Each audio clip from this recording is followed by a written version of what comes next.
All right, let's just do a quick equipment check here. Hopefully everything sounds okay and looks okay. If you're able to hear me, please type something in the chat.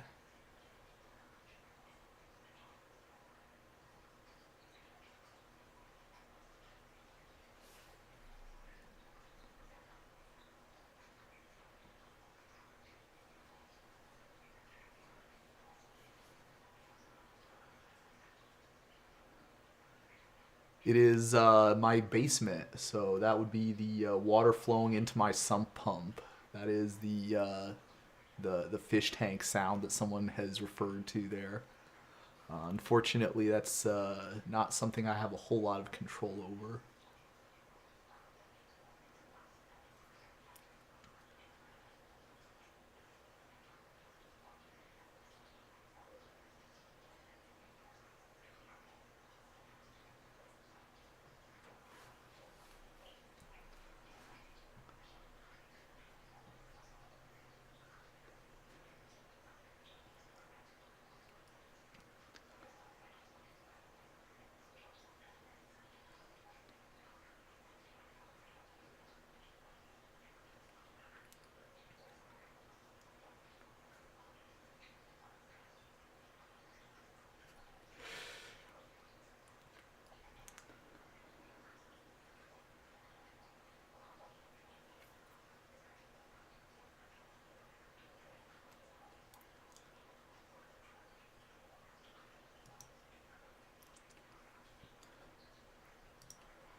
All right, so we are seeing right at 8 o'clock here, so I'm going to go ahead and get started. Hope everybody is having an awesome time today.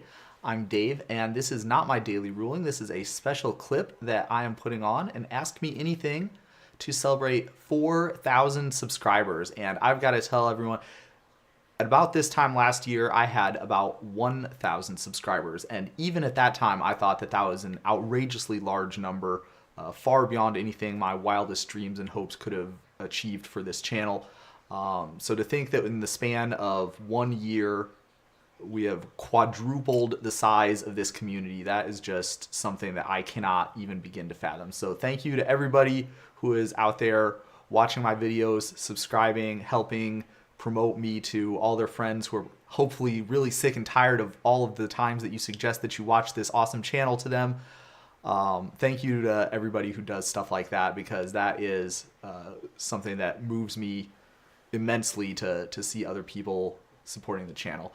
So I did have a community post a while back where I solicited ideas for questions that I could answer. We'll of course be going through the questions that were submitted through that avenue, but of course we do have the YouTube chat hot and ready to go, and I will be referring to that throughout the night. So if everybody thinks of interesting questions that they'd like to hear me answer, by all means put those in the chat, and I should be reading and responding to those that come in through that avenue also. So hopefully everybody's ready for an awesome night of fun and magic and possibly trivia about me and the channel. So to start out with, we got a few questions relating to judging for the win, the channel.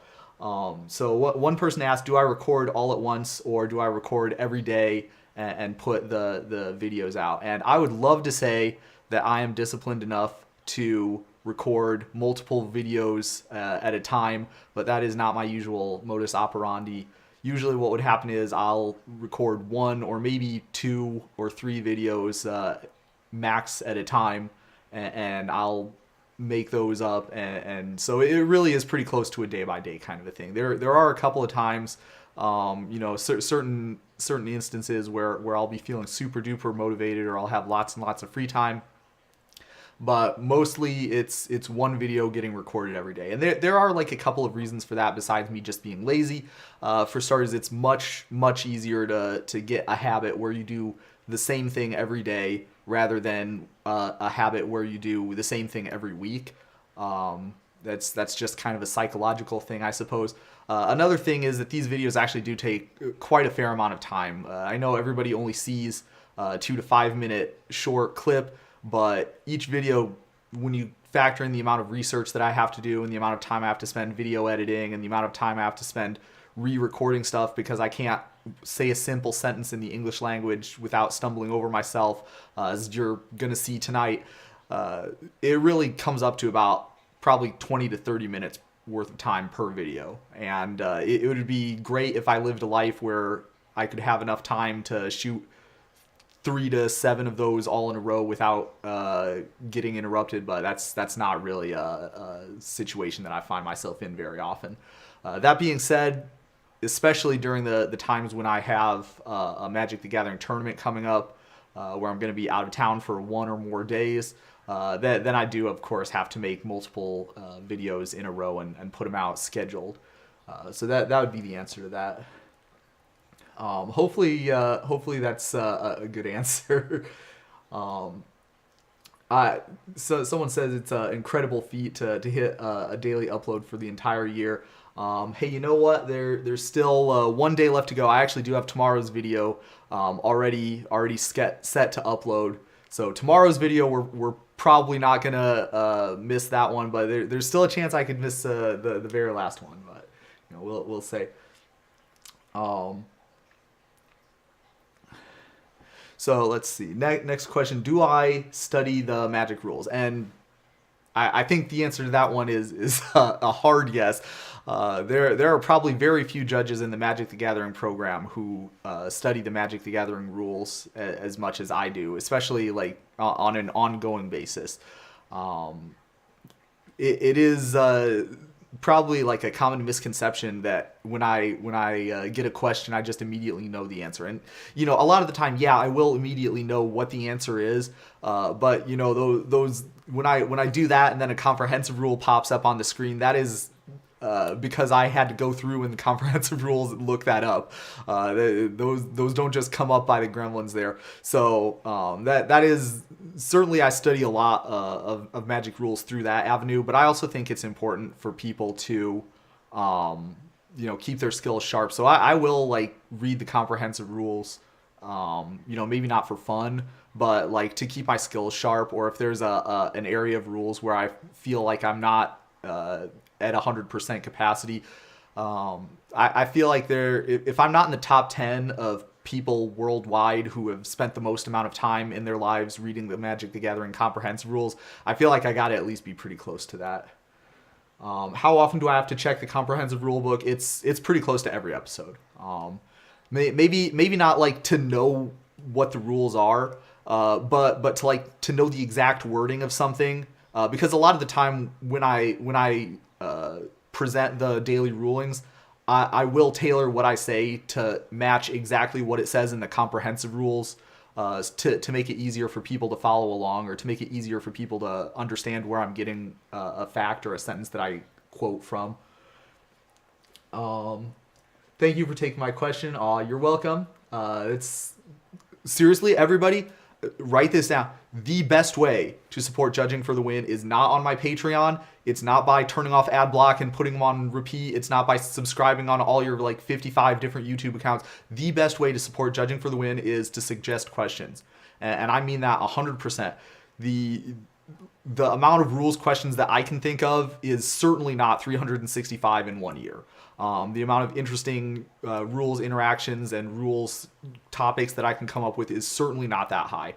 So if you really would like to feel like you're doing your part, definitely submit a bunch of questions, because I do really appreciate that when people suggest something that I know for sure is going to be relevant to at least one person, and B, suggest a question that is interesting, that makes me get to do some extra fun research. So for sure, everybody submit all the questions that you can to Judging for the Win.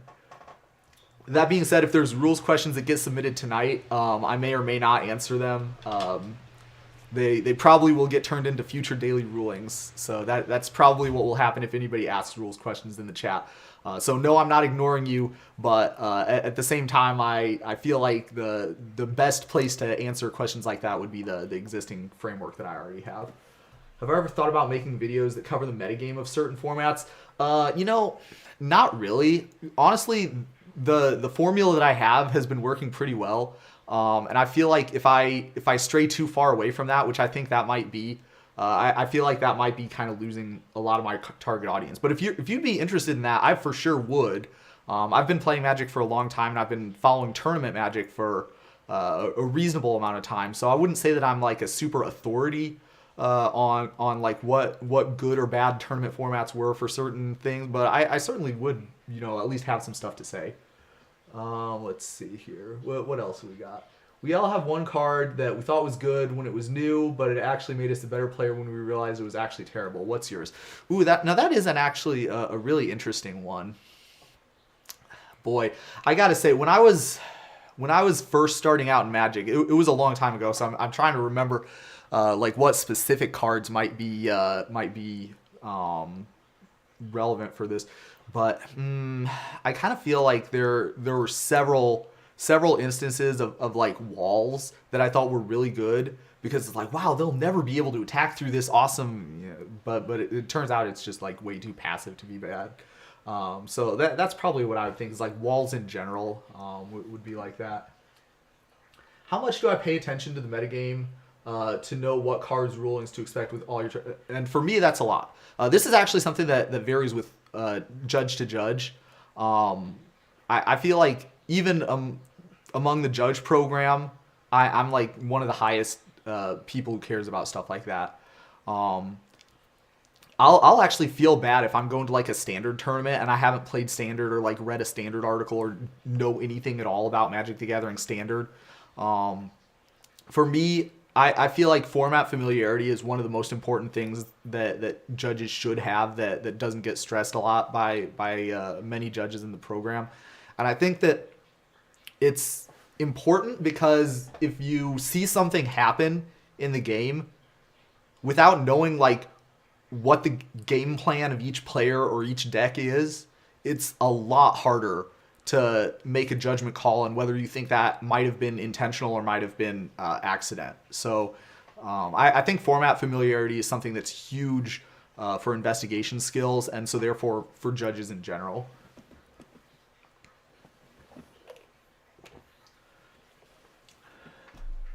What's the best way to suggest rules questions to me?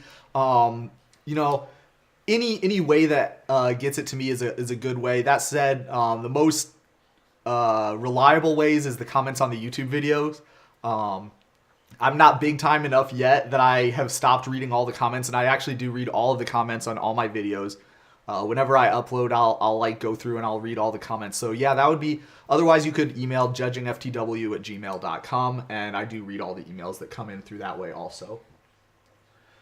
Favorite MTG set? Now that is a great question. I've thought about this a lot. It's actually not any of these sets up here. Probably my favorite set is going to be like one of the newer ones. Ravnica, the original Ravnica. Not Ravnica with a bunch of extra words after it, but the original Ravnica was one of my favorite ones, and one of my favorite standard formats too. Let's see, glad you're finding success. Aw, thank you. Favorite current deck and favorite deck of all. Okay, so I'm gonna probably catch a little bit of heat for saying this, but my favorite deck of all time is Stoneblade, and Stoneblade and Splinter Twin is fighting it out pretty hard for the top spot in my personal rankings. But I think Stoneblade is the top one. And honestly, my favorite standard format of all time, and I promise this is not a lie, it was the format where Stoneblade was the deck.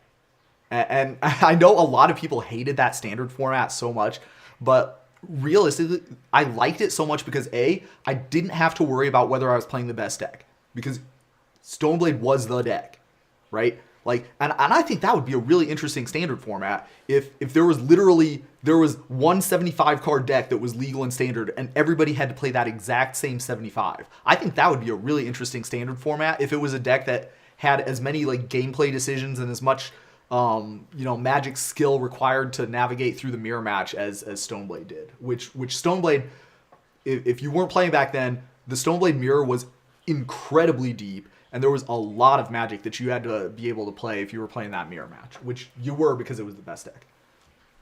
Let's see.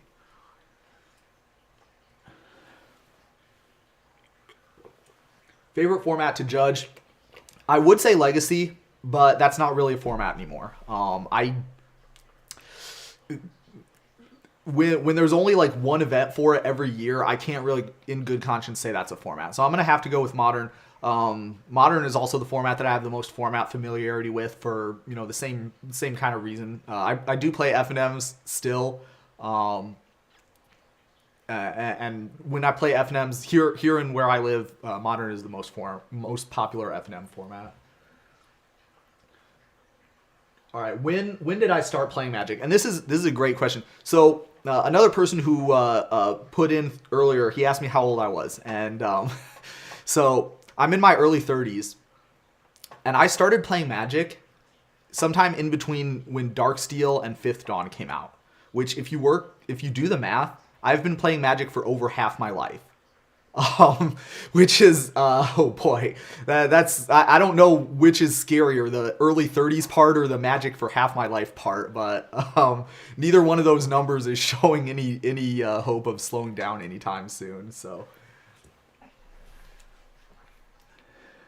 if I was given the opportunity to make one change to the Magic rules, Master Errata, what would it be? And I do have a great answer to that. It is Blood Moon. So if I had a few minutes of uninterrupted time with the CR, I would take away the rule that made it so that non-basic lands or mountains takes away all the abilities. And I would errata Blood Moon and other like similar effects to say non-basic lands are mountains and they lose all their other types and abilities. That's how it works for creatures. There's no reason why anybody who didn't already know that was how it worked would think that it should work any different for a card like Blood Moon, where land types are involved. But for some reason it does. And if you didn't already know that, then good luck trying to like convince somebody that, because there isn't a good reason to think that would be why it was. Shortly behind that is fizzling. So what I would do, this one would require a mass errata, but what I would like to do is I would like to make it so that whether or not any targets are illegal, the spell will still resolve and do as much as it can. But I understand that we would have to make some erratas for cards like Scavenging Ooze, where the extra effects are clearly dependent on the thing working. So Scavenging Ooze would have to be errated to say something like, exile target card from a graveyard. If a creature card is exiled, this way you gain 1 life. Or Deathrite Shaman. Exile target land card. If you do, add 1 mana of any color to your mana pool. So that one I understand would require a lot of errata, but at the same time it would make things a lot easier to understand, I think, because if you didn't already know that countering sacrificing your creature in response to a cryptic command that was bounce draw would make it so they would not get to draw, I don't think anybody would come up with that idea by themselves who didn't already know that that's what the answer was.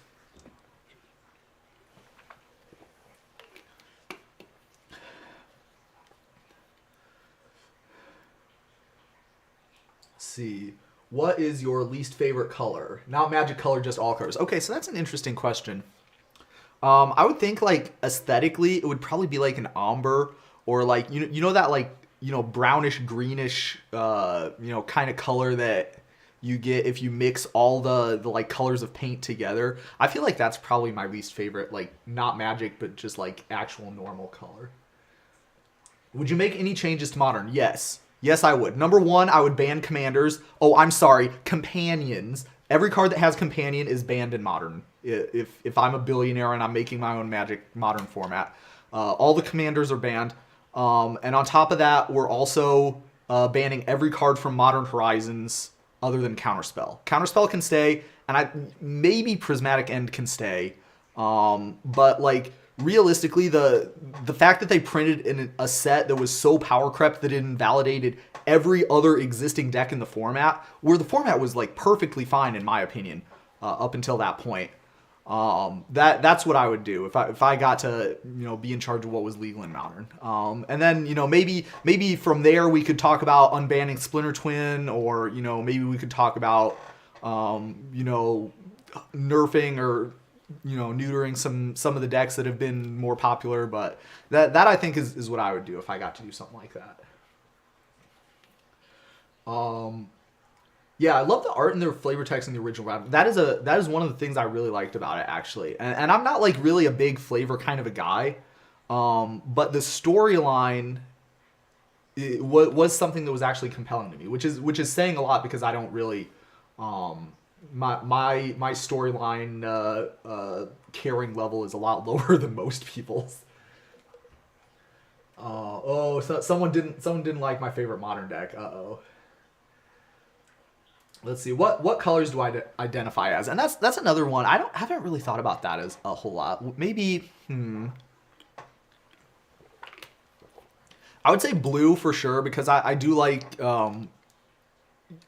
I feel like curiosity is one of my biggest motivators. Trying to see if I can figure something out.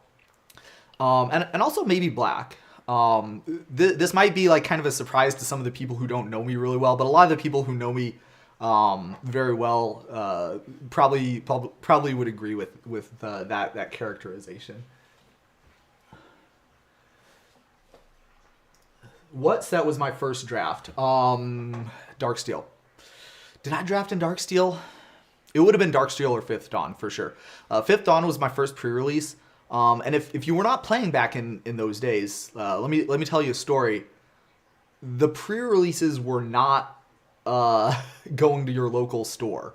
The pre-releases was going down to, for me it was Indianapolis, but whatever the nearest big city to you, because there was one pre-release per state in the United States, and I imagine it was like something kind of similar, like maybe one per country over in Europe.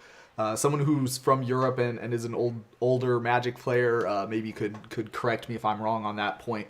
But yeah, for me, it was driving 2 hours to Indianapolis to go to a pre-release, and my dad, one of the most saintly men alive, in my opinion, at that time, he would waste his entire Saturday to drive me and my brother down to play Magic for a whole Saturday. But yeah, Fifth Dawn was my first pre-release, so I think that would have probably been my first draft. When I was in college, I did a lot of drafting in college. I would like buy Magic boxes and then I would like draft them out with my friends.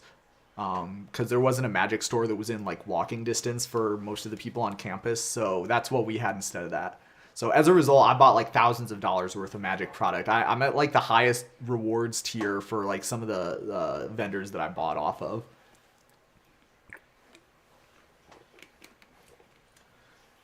Has there ever been a time when I made a ruling and then later would have ruled a different way? Yes, almost certainly. If so, what was the ruling? I would have to think about that for a while because any like in-store multi-judge, any non-store multi-judge event would have been at least 2 years ago.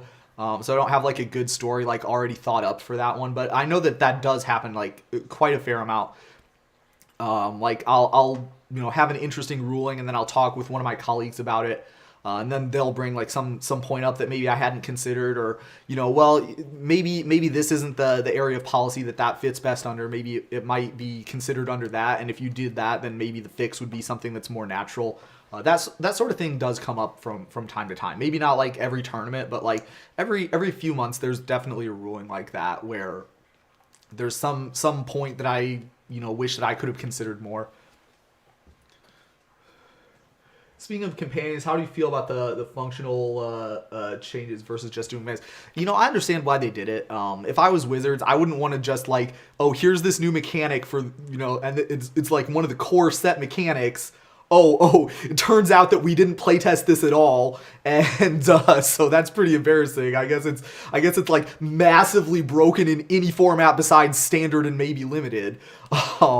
It would be kind of embarrassing to just like pocket ban all of them. So I kind of feel like the making it cost 3 was an okay compromise. But at the same time, I think a better compromise would have been like literally asking any Magic player who played any non-rotating format whether they thought that this was a good idea, and they would have all said no, every one of them. Like, it's easy to have a hindsight bias there, but as soon as I saw that, I was like, wait, so the drawback is like you can't play Snapcaster Mage, and that's the drawback? Like that's literally what the companion restrictions were. It wasn't even, if they would have made the drawbacks be like things that you weren't doing anyway. Like Lurrus is obviously like the most blatant offender on that front.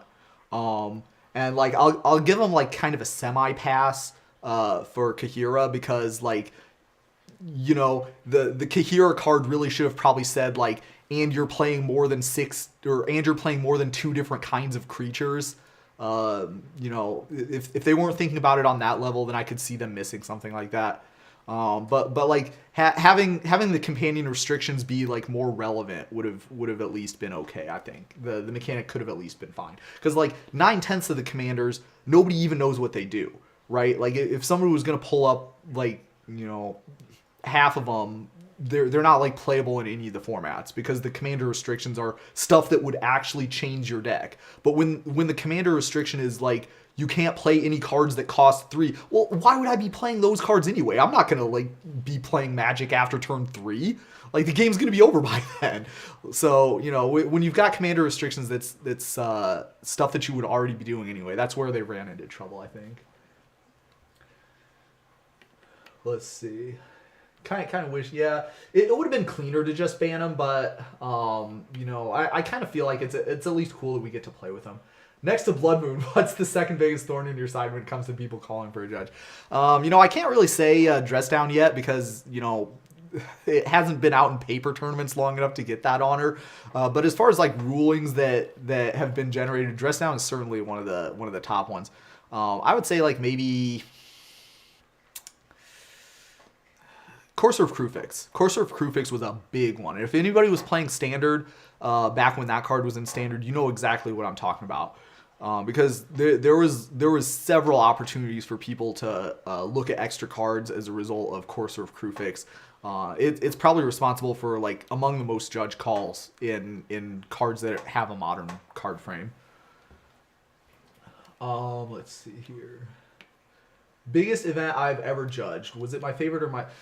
Okay, so if we're going to count GP Vegas, which like the biggest Magic tournament there has been to date, that they had several years ago, that I was at that tournament, so technically that counts, I suppose. But like I wasn't really responsible for the most players. So if you're meaning that, I haven't really head judged any tournament where there was more than like a few hundred players. So I do like bigger events. I think I like I think I do like bigger events in general, just because there's more logistical challenges. Once you have the rules and policy down, like there isn't like more interesting rules questions that come up in a tournament just because it's a bigger tournament. The rules questions that you get is generally a function of the format. So like you're going to get more interesting rules questions in a modern than in a standard because there's just more cards in modern. And then like legacy and vintage is the same way, like even more. Whereas you definitely do get more interesting logistical tournaments or more interesting logistical challenges in a tournament just because it's bigger. If you double the number of people in a tournament, then you get like more than 2 times the number of problems, or like more than 2 times the severity of things that can go wrong if you don't handle them well.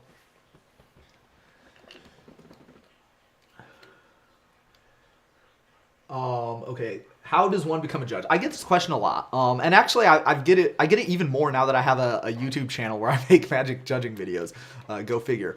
So back before coronavirus hit, I would always tell people the same answer to that, which is go to a GP or an SCG or like whatever big tournament there is. Go to a big tournament that's going to have more than one judge that's in your area, which most people would probably be able to do. Go to a tournament like that, talk to the judges, and they will give you advice on how to become a judge. Now it's a little bit harder.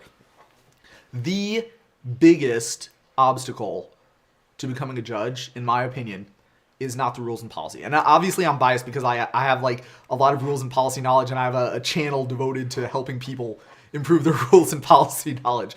But in my opinion, the biggest hurdle to becoming a judge for any person is not getting your rules and policy knowledge up to a level where you need to be.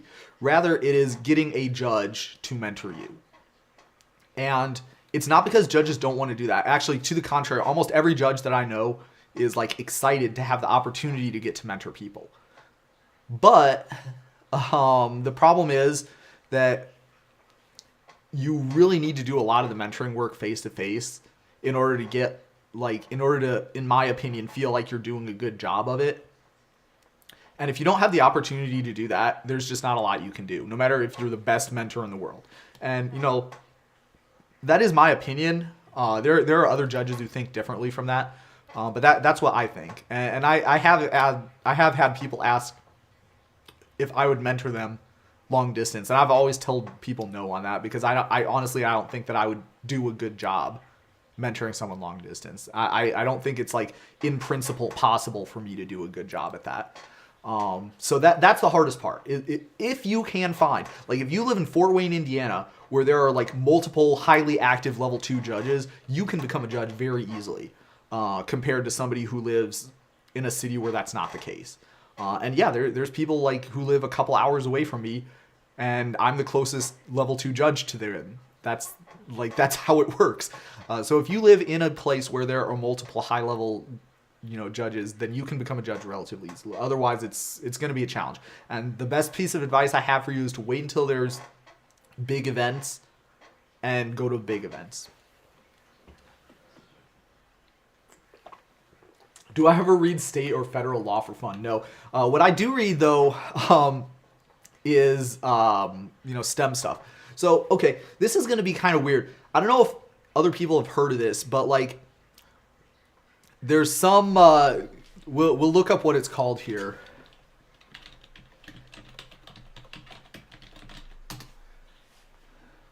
Aphantasia, all right, which is basically what it's called if you don't have like a mind's eye. So sometimes when people read, I'm told that there are people where it's basically like playing a video of the events happening in your head. For me personally, that's not how it works. For me personally, reading the Magic the Gathering comprehensive rules is exactly, and I do mean this very literally, exactly the same feeling that I get when I read like Oliver Twist or Great Expectations or 1984. Like that is the same. So for me, reading has never really been like a pleasure, just for fun kind of activity. Because, if you imagine how fun it is to read the comprehensive rules or a calculus textbook, that's how fun it is for me to read. Compared to like watching a video where it if I'm watching TV or a movie, it sorts all that stuff out for me. So I don't have to worry about stuff like that. Like figuring out what the characters are supposed to look like, or, imagining that sort of stuff. So for me, I do, like a lot of the reading that I do is nonfiction and is, for some sort of informational purpose. And that does like kind of go along with a lot of my hobbies also. Just finished my L1 and I'm looking for events to start getting experience. How does one find opportunities to begin judging? Okay, so if you're not a part of the Judge Academy, this is one of the like biggest reasons, in my opinion, for someone to want to be interested in joining the Judge Academy. As far as like the like access to all the modules and stuff, if that's something that you think is something you would be getting value from, then I suppose that's you would know that better than me. But I personally feel like the free resources available in various avenues is more than adequate to learn pretty much any judging related topic. That being said, having the ability to go on there and like search for events near you and apply to those events, that's something that you really can't get from most other sources. Unless you happen to know a major tournament organizer in your area, then you're probably going to want to go that route, I think. Do I think good quality proxies are okay for local bigger event tournaments? Okay, so this is not something that the Magic Tournament rules says is okay, so therefore no. That being the case, I have run tournaments where proxies are legal, and there hasn't been like any issues at all related to that. So if I can run like a 50 to 100 player proxies legal tournament, and the proxies don't cause any problems, I feel like you could probably scale that up, and there probably also wouldn't be problems. What am I drinking? It's water. So here's a fact. It's not possible to talk for like an hour at a time without getting your throat dry a little bit. So I gotta help out with that. The bottle looks really weird because it's super old, and after a while the light causes the plastic to become a different color. Have I ever mentored anybody? Yes. Back when I started judging, it was a lot more common. Back when they had like in-person Magic tournaments, it was a lot more common.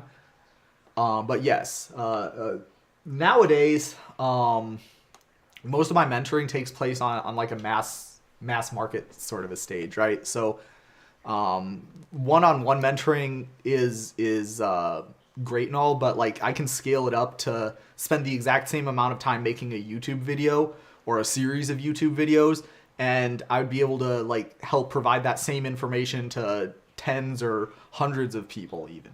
And so that's kind of the direction that my mentoring has kind of gone. I don't spend a lot of time one-on-one mentoring anymore. I spend most of my time mentoring over digital platforms. Spreading information over digital platforms, I guess, would be a better way to put that. As a judge, how do I get judge foils? Don't you have to mentor or something to get that? Okay, so this is something I guess probably a lot of judge people know, but a lot of people who aren't involved in the judge program do not know. So there's a couple of different ways you can get judge promos, and there have been several ways in the past that they've distributed them.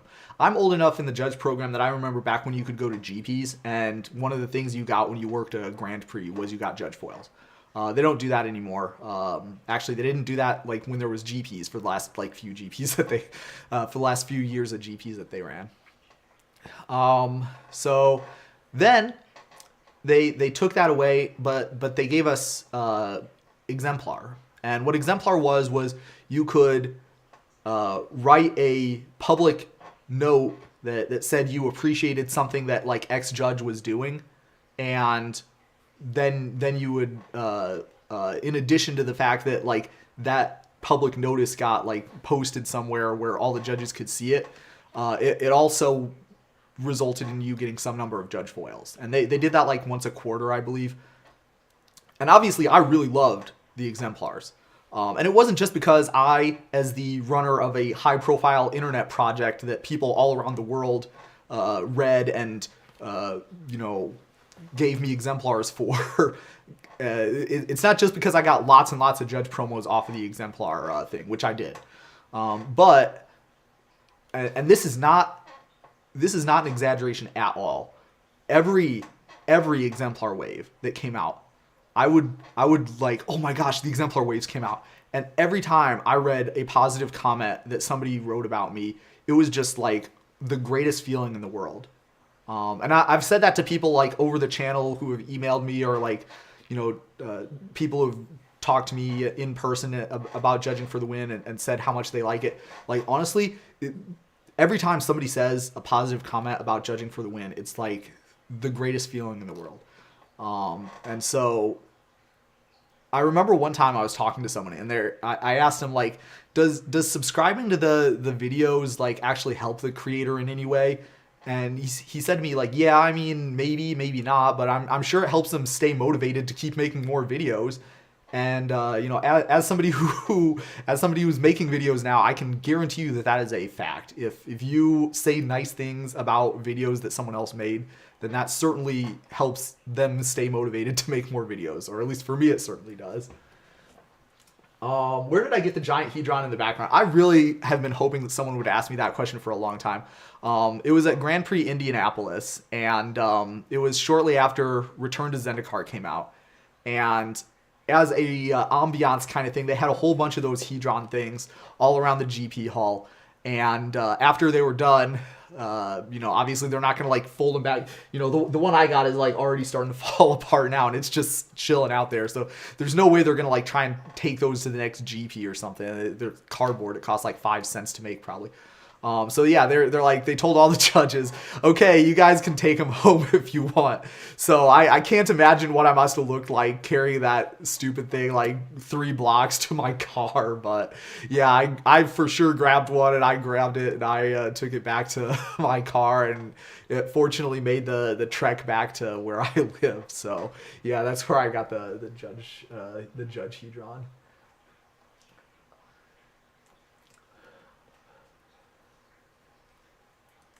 Let's see. What's the angle shootiest call you've ever gotten, and how did you react? You know, there's a lot of times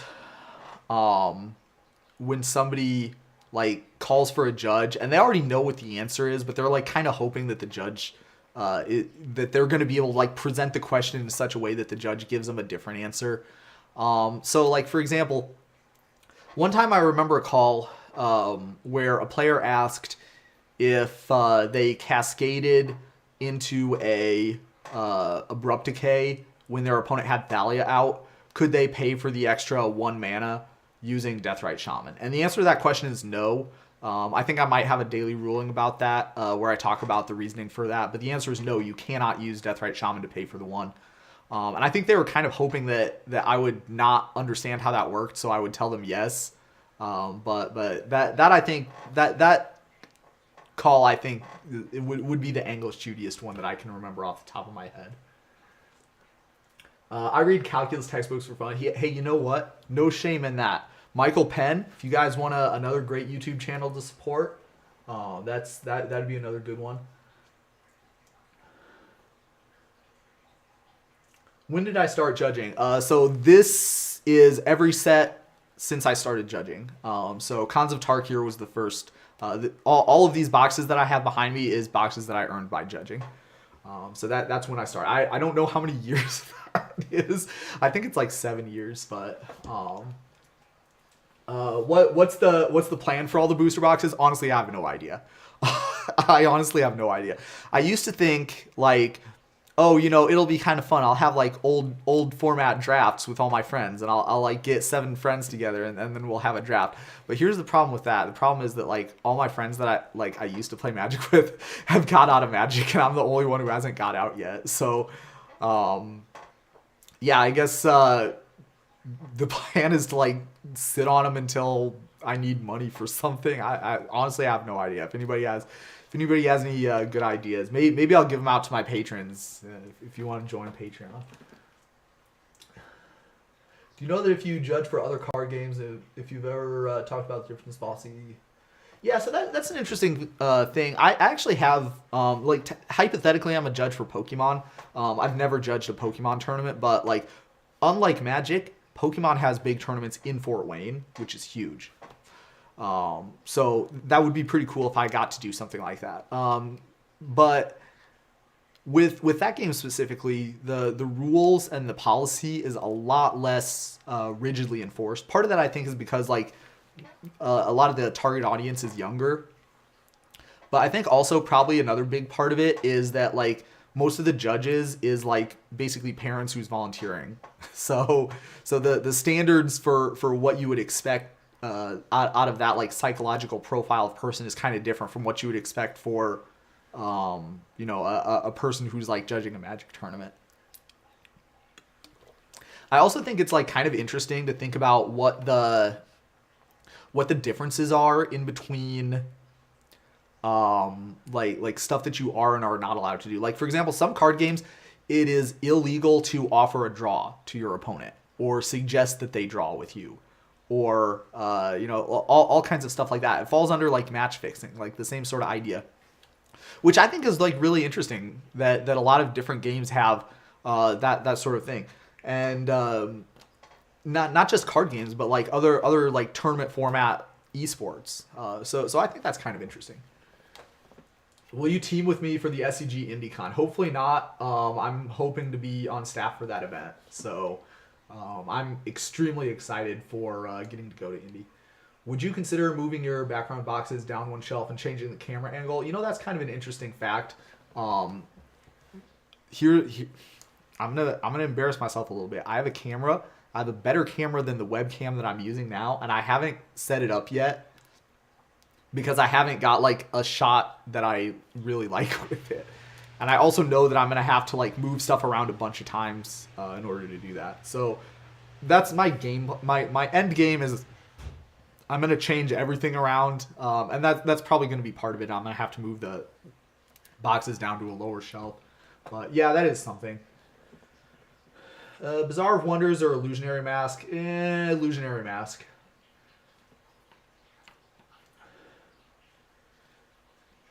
Mega Chaos Draft. That could be something I do. Like, everybody get one booster pack out of each box, put them in like a big bag, and then pull 3 out.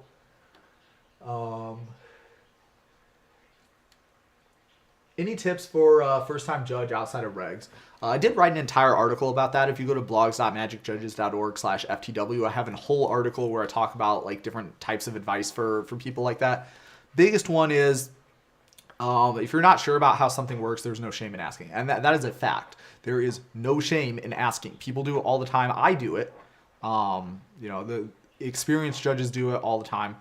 So if you don't know how something works, ask. That's the biggest advice. Do I still play and judge at the same event over a given weekend? So not as much anymore. I used to, back when I started judging, especially at SEGs, I would judge on the Saturday event and then play the Sunday event. And I still do.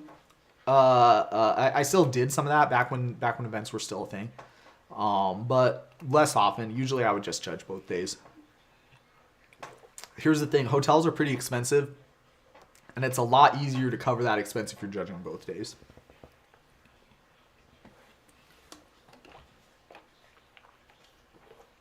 What character would I add to a Smash Bros. Roster? Bonus points if it's a Magic character. I don't know what the person who's behind Secret Lairs is, but I wouldn't mind getting to beat that person up in a video game. He probably referring to a Magic character, huh? Yeah, I don't know. Probably something like a Johnny. I think a Johnny would be kind of cool. I would like to see how a Johnny fights. Have I ever been to Canada? Yes, I went to GP Toronto several years ago. I went on a road trip with 3 of my friends, and it was a great time. And I got to go to K-Pop Con, and I have never been to Canada outside of that. I've still never been to Mexico. It's kind of funny. My foreign country experience is extremely unconventional compared with most Americans, I imagine. I've been to Canada 1 time. I've been to Mexico 1 time, and I've been to Brazil, Netherlands, France, China. Is the foreign countries that I've been to.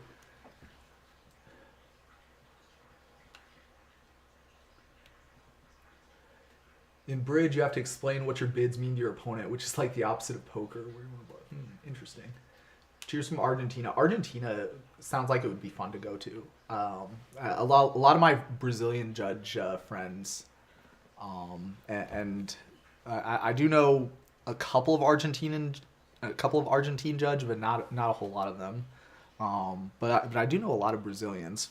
For some reason, there seems to be a lot more Brazilian judges than Argentine.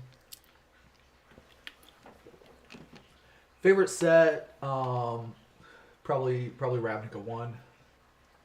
Any spoilers for the future of the channel after DDR number 365? Okay. I'm going to make a whole video where I talk about this, but in 2022, I'm taking weekends off. It's not going to be one video every day anymore. It's going to be one video most days, but certainly not on weekends. Let's see. What card that's tournament legal has caused you the biggest headache to rule?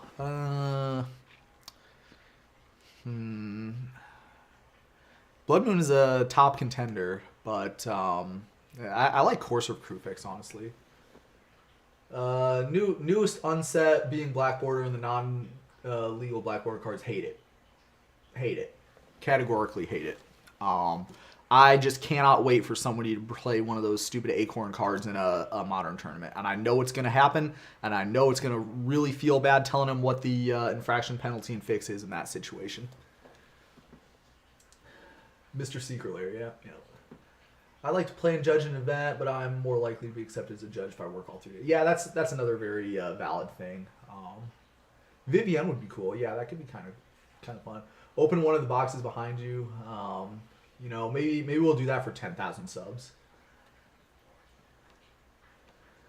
If you're ever in Ottawa, ooh, okay.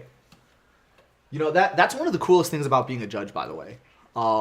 Especially being like a high profile tournament kind of judge, because you get to meet a lot of people from a lot of different places. And um, if there is a big city that you're traveling to, there is a very non-zero chance that one of your colleagues is also from that city, and you will get, maybe not a free place to stay, but like to hang out with your friend on a day when you otherwise would not have had anything better to do.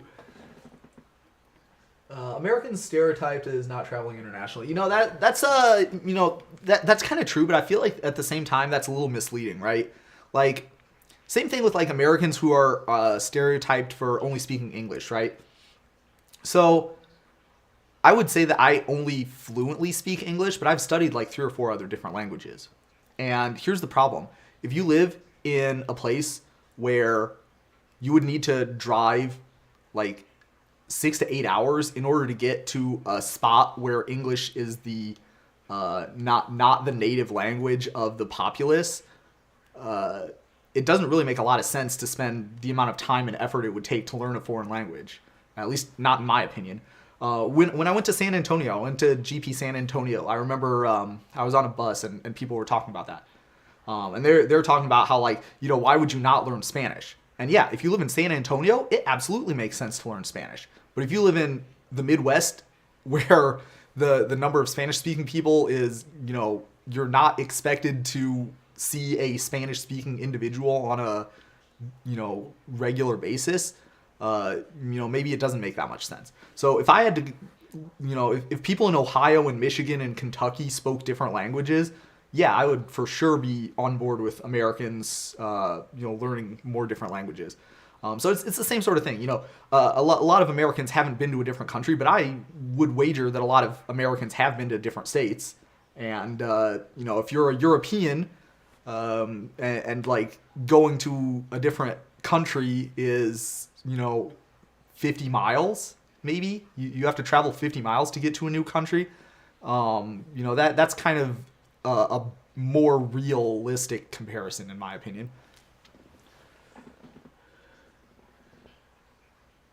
Only 42% of Americans even have a passport. I believe it. Like, especially for a long time, you could go to Canada and Mexico without a passport. And so like, and most Caribbean islands too. So like, realistically, why would you need a passport if you were not, you would literally need to go on an airplane in order to get to a country that you needed a passport to go to. And it, for some people that's what they want to do, but like, I certainly would not fault someone for, only wanting to stay within one continent, their whole life. I don't think that that's unreasonable. Congrats on the milestone. Thank you. Do I have any other major hobbies? Okay, so yeah, I do. This is actually one of the things that someone asked. So I definitely. So in addition to Magic and judging, which I do consider as 2 different hobbies, because playing Magic and judging is for sure for me like different types of activities. I also am involved in some other stuff. I mentioned before a couple of times on the channel that I play League of Legends. If you want to duo queue with me, probably don't want to duo queue with me after you see me play, but if that's something you're interested in, then maybe we'll work something out. I also do, especially since the new Pokemon games came out, I've been playing a lot of Shining Pearl. If you want to touch trade me some of them Brilliant Diamond legendaries, then maybe we can work something out there too. But other than stuff like that, I am involved in computer programming. I've got like an amateur interest in that. I've probably got about 10-ish years of experience with graphical user interface design, mostly in Python. And I do use tools that I developed in Python to help me with my workflow in the daily rulings. So like whenever I do this and a rule pops up, the graphic that rule was made with was made programmatically from a Python script that I wrote. And also all my thumbnails are made from a Python script. I made a automatically generate a thumbnail based on the stuff that I type in there. And then recently, through channels like Nandland or Ben Eater, I've been getting interested in digital design. So if anybody knows any good resources for getting into FPGAs, definitely leave a link in the comments.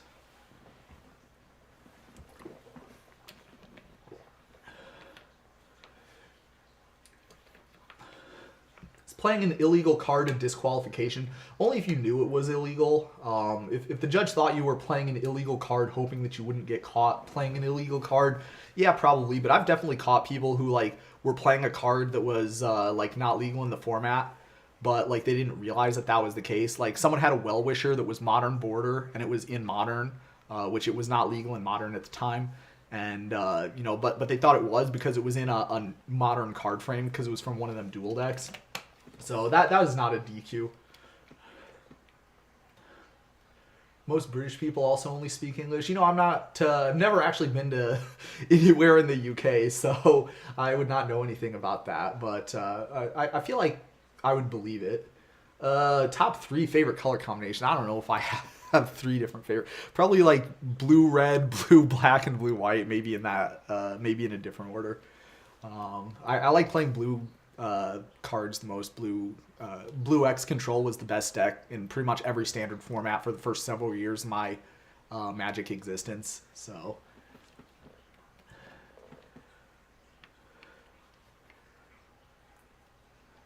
I don't see how Acorn problems are a bigger problem than putting Selvala in your Modern deck because you didn't know it was allowed. You know, that's kind of true, but boy, to me, I just feel like that's also a problem, and I don't like that either. So if that makes you feel better. Let's see, have I seen the new Spider-Man movie? No spoilers. Do I have any athletic hobbies? Does it look like I have any athletic hobbies? You know, that's kind of a joke. I did used to be involved in dance a while ago. I haven't done that for quite some time though. How much am I dreading making rulings at paper events once people start getting used to the alchemy nerf cards? Ooh boy, I haven't really thought about that one yet, but that's a good point. I love Python. Very nice. Used to share an office with the guy who invented Python. That's actually really cool. One thing, I went to Amsterdam, GP Amsterdam, a few years ago, and one of the things I was really disappointed in is I did not get to go to the Python origin place that they have. It was just like too far away from where I was staying.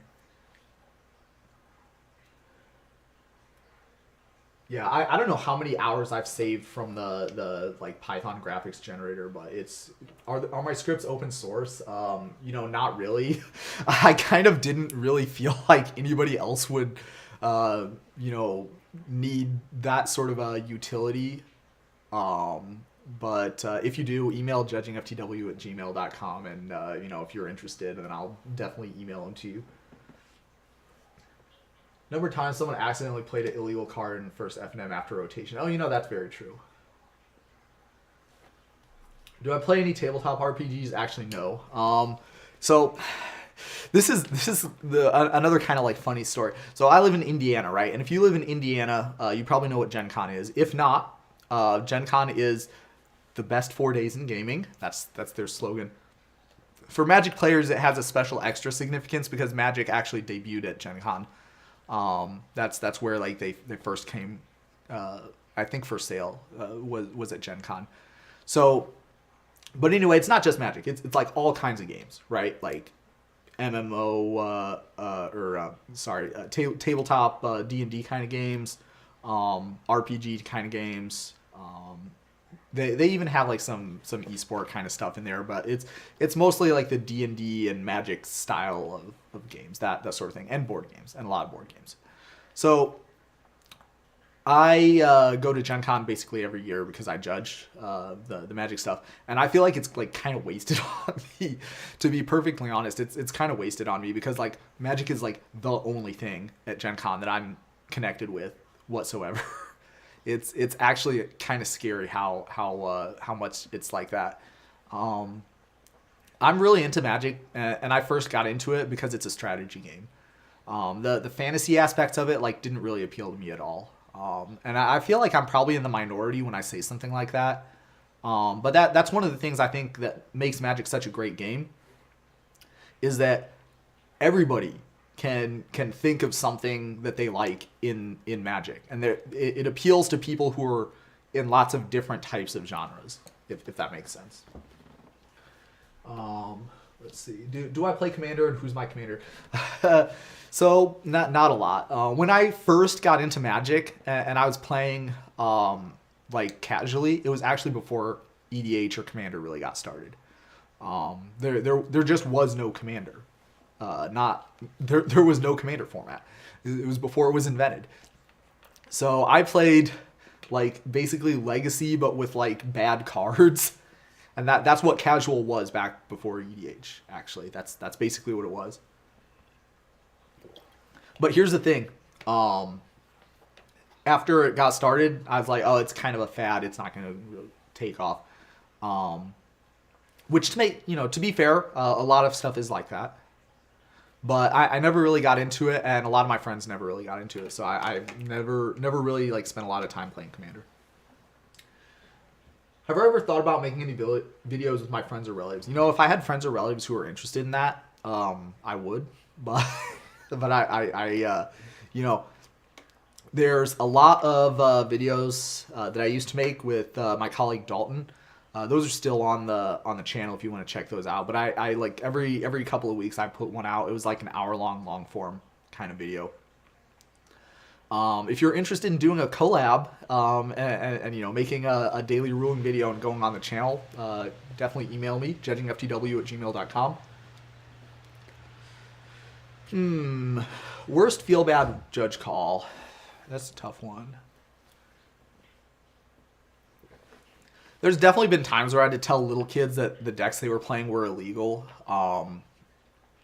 Like there was a Modern tournament that I judged, and there was like two kids there who was like, oh geez, like think the like sub 15-year-old age bracket, and I had to tell them that like half the cards in there, like basically an EDH deck that was cut down to 60 cards, were not actually legal in Modern. That was kind of a feel bad. Do I think Wizards is still interested in high-level organized play, or they're going to be detached from it and shift to a game piece supplier? Okay, now that's an interesting question. I probably shouldn't say too much about like specifics about this, but I will say that I really think that Wizards needs there to be some sort of organized play in general, and I'm not sure if the model that they had where Channel Fireball handled all the GPs and that's basically what organized play was. I don't think that model is really like what they are going to be doing long term. In my gut, I feel like Wizards themselves needs to be organizing at least some Magic tournaments.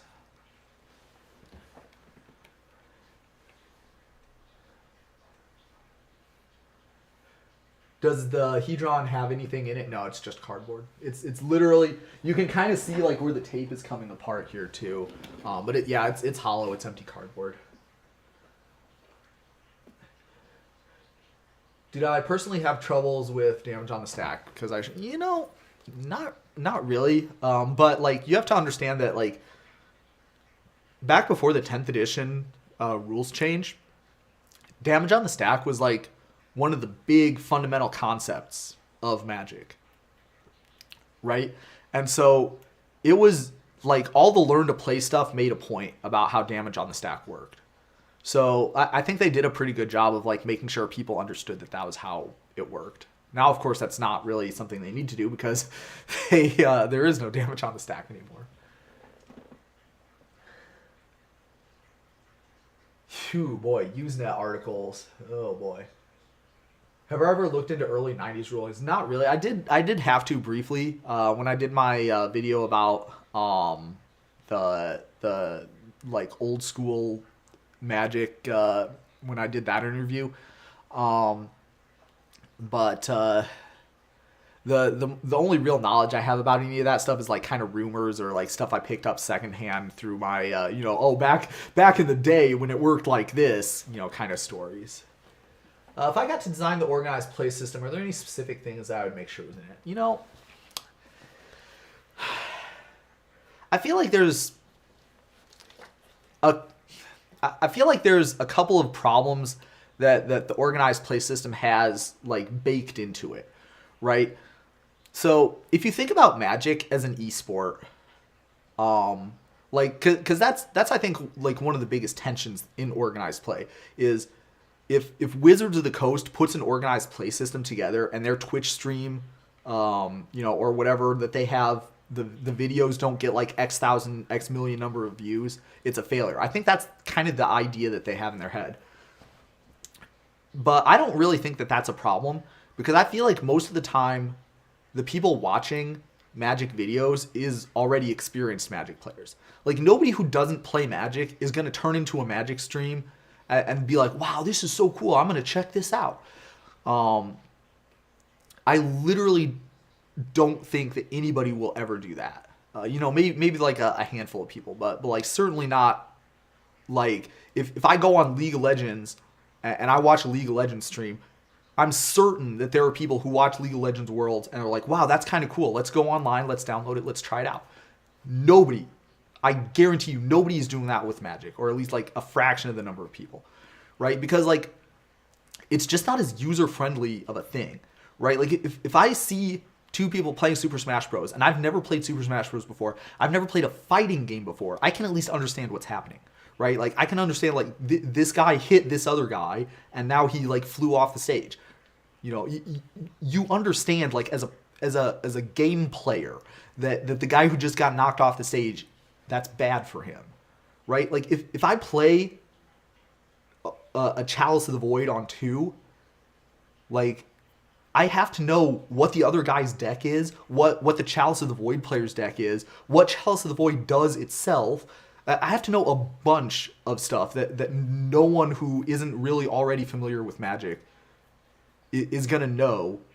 You have to know so much context to be able to understand what's going on in Magic that watching Magic as an esport is just not the same as watching any other like actual esport. So I think that that's the biggest obstacle for the organized play thing. So what I would do is I would try to incentivize people to be pro players, but I would try and do it in a more organic and a less forced way. Like the way that they had now, or at least the most current iteration of it, where there's like, here's your like the pro players club basically, and if you're in the pro players club, then you're a pro player, and otherwise you're like hoping to get into the pro players club. I feel like that's not a great one, especially if the like the number of people in the pro players club and the number of like ways that you can get into it is like way too confusing for most people to follow anyway. So I feel like that like kind of tries to shoehorn in another concept that doesn't really have to be in there. So I kind of feel like that's another thing that I would maybe try and look at. I think that really I would certainly make sure all the games were streamed, but I wouldn't pay any attention to anything that happened, like, any of the metrics or any of the numbers. And I would also aggressively use the Magic Online clients to advertise for paper tournaments. Like, if there's a GP going on this weekend, then when I have the loading screen on Arena, it had better say, be sure to tune in to twitch.tv/magic for coverage of GP Los Angeles this weekend. And if Worlds is going on, or like some really big Magic tournament is going on, then like every digital platform had better have like ads for that out the wazoo. Because I remember there was like a meme a few years ago where like literally Worlds was happening that weekend and nobody knew about it. Right? And I'm sure people who remember that happening could talk about that. But yeah, like that I think is like one of the biggest things that I think they need to that I think would benefit from a change. So hopefully that's a good answer. I haven't really thought a lot about that, but it is interesting to think about. Favorite video game or console? I feel really bad saying League of Legends is my favorite video game. I'm gonna say like probably Super Smash Bros. Was my favorite video game for a long time, but I feel bad saying that too because I haven't played it in like forever. My old man hands are just not fast enough to play that game. Not now anyway. Maybe Pokemon. I've been playing that for a long time. Card games are terrible spectator events. I don't even think that's the case. Like, I feel like Flesh and Blood or Yu-Gi-Oh has a better experience to watch. But, I think it is, like, definitely a disadvantage for sure.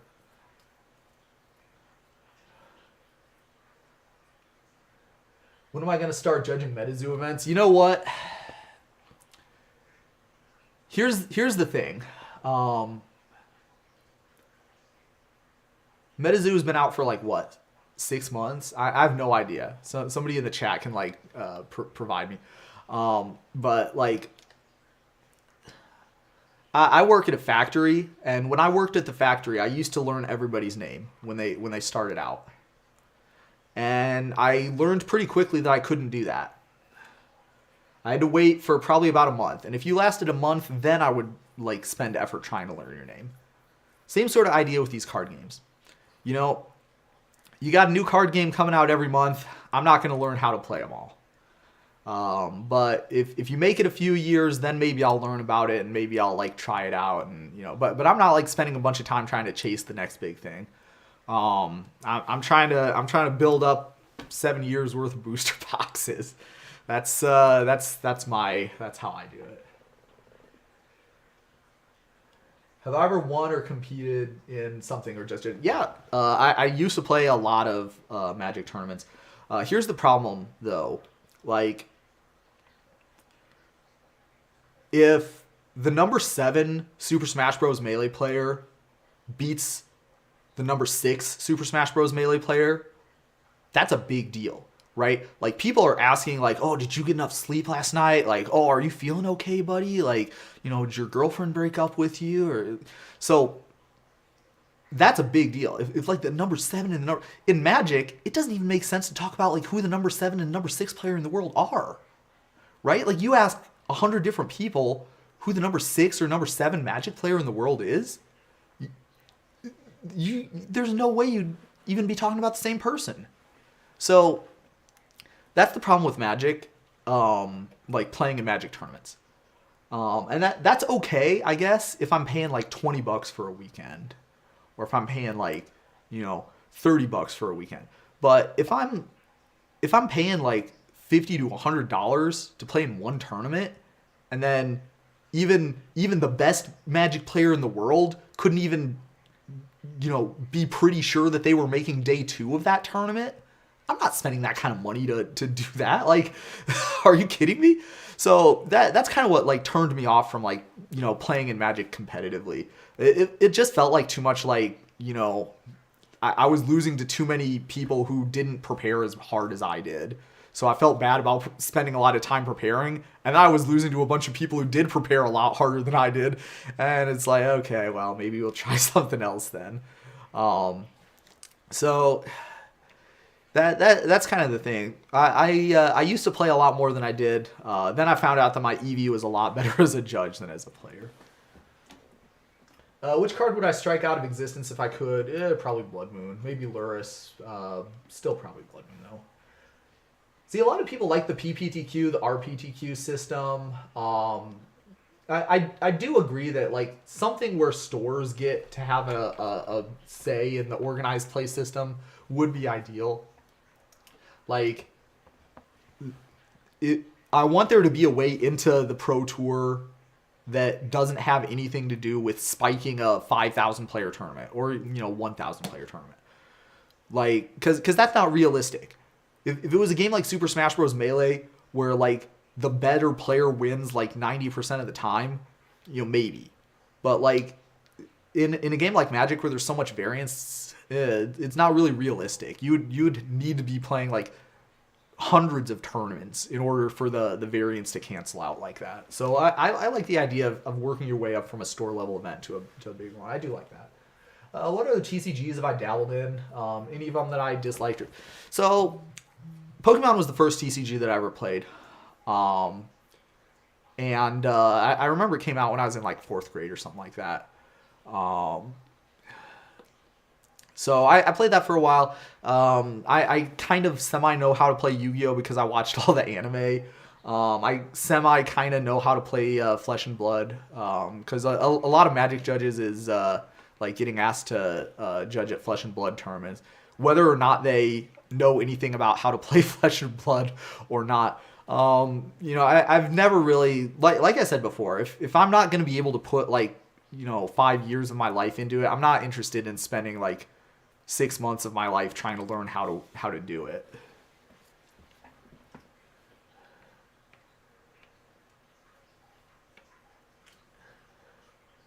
Yeah, is that one of each booster box on the shelf behind you? One of each standard legal booster box from every set that I've been a judge for. So there are like other sets like the Modern Masters and stuff that's come out too. I don't have that stuff on there. And there are like other sets that I have booster boxes of, but they're not on the shelf because I didn't like earn them as a judge. I like got them some other way.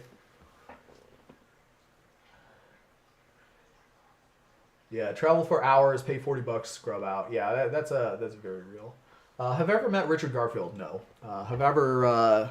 I'm trying to think about like famous Magic people that I have met. I did deck check Kai Booty one time. I have like done a lot of Magic tournaments where I met like Magic pros. If you judge a lot of GPs, you will get to meet Magic pros. That's one of the kind of cool things about it, especially if you're kind of working in the right roles. So like one time I was the guy who like handed people sealed pools out in day two. So I got to like hand all the like pro player teams their sealed pools, which was kind of cool. Nicest pro I ever met was Paulo Vitor Namadorosa. I literally, it was at like Gen Con or something, right? And so there was like some artist was there, and it was the artist for Ponder. Let me see. I think it would have been Dan Scott.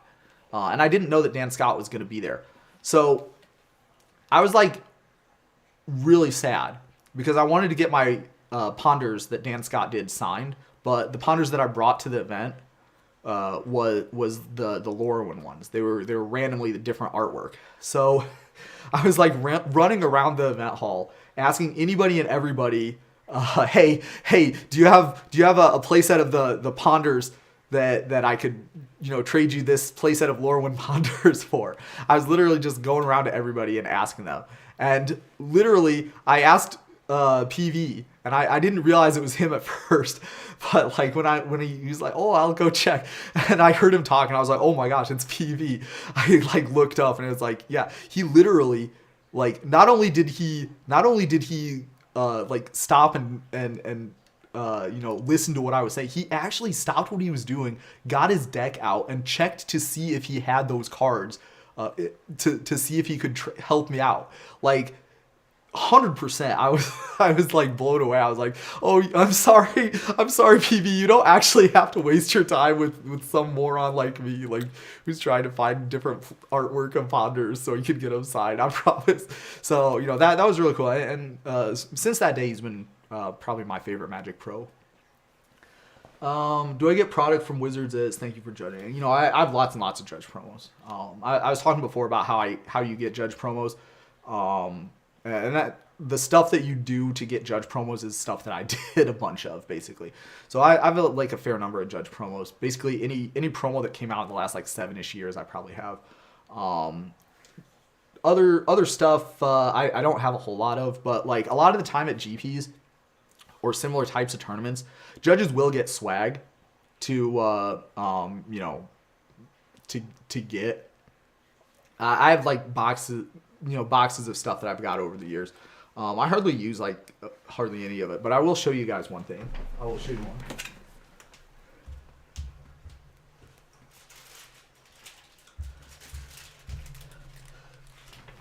So this here is a pair of Planeswalker logo socks, like actual socks that they gave out. I don't remember which event that was that they gave the socks out at. But that's kind of like the coolest / weirdest judge swag that I have. Do I have a pet card or card type that I collect? Actually, no. It's kind of the opposite. So what I do like to collect is foreign language versions of stuff.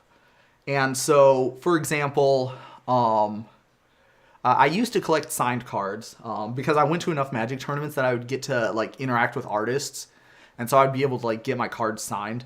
You don't get to do a whole lot of that, unfortunately nowadays. But the other thing that I like to do is I like to play foreign cards that I got in foreign. So I have like my Portuguese spell pierces that I got when I was at GP Sao Paulo. Spell Pierce is a special card for me because the flavor text for that card is one of the first Portuguese language sentences that I could read all the way through. I have a Chinese playset of a lot of cards that are in the Zendikar block, and the same kind of story with Tech Edge. The flavor text for Tectonic Edge is the first Chinese sentence that I could read all the way through. So I have a like special kind of connection with those cards. But that's I think like kind of the closest thing that I have to like a pet card or pet, thing like that. What decks do I have sleeved up currently? Okay, so here's a good question.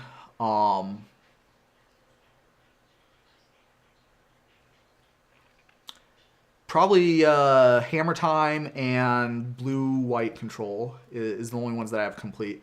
I used to have every deck in Modern, or at least very close to every deck in Modern. Then Modern Horizons 2 came out and it like wrecked everything. A couple of people asking the story behind the Hedron. I told that earlier in the broadcast. Basically, the short version is I got it from a GP. They had a bunch of them and the judges got to take them home. So I took one home. Whatever happened to Tech Edge? The card mostly got supplanted when they printed Field of Ruin. Field of Ruin was basically better in most situations. And now they got that other one that's like the non-basic land hate is not as good. No swag for Vegas. That's very sad. I can tell you at the second GP Vegas that they did, they gave everybody a phone charger. Like, one of those like external battery pack things that you can charge your cell phones with. And since then, that has become a very, very good, like highly regarded piece of judge swag, highly desirable one. And a lot of organizers has been using that same thing. Do I still play Smash Slippy? I'm far too slow. My old man hands are not capable of playing Super Smash Bros. And it is crazy. I think that it's like actually insane how far Super Smash Bros. Melee has come since the days when I was playing it. And literally there's stuff that people who are like top level pros was like the only people doing certain types of techniques. And nowadays it's like any club player can do that sort of stuff. So like the amount of like innovation and stuff that's gone on in Super Smash Bros. is just like out of this world crazy. And obviously it's because of like the new generation of tools that we have available now, where we have like Uncle Punch and we have Slippy and those types of things. I still have like the original 20XX. I bought like 2 copies of it because I believed in the project so much that I wanted to give them extra money. Hammer Time's the best modern deck? No, there's not going to be any bans.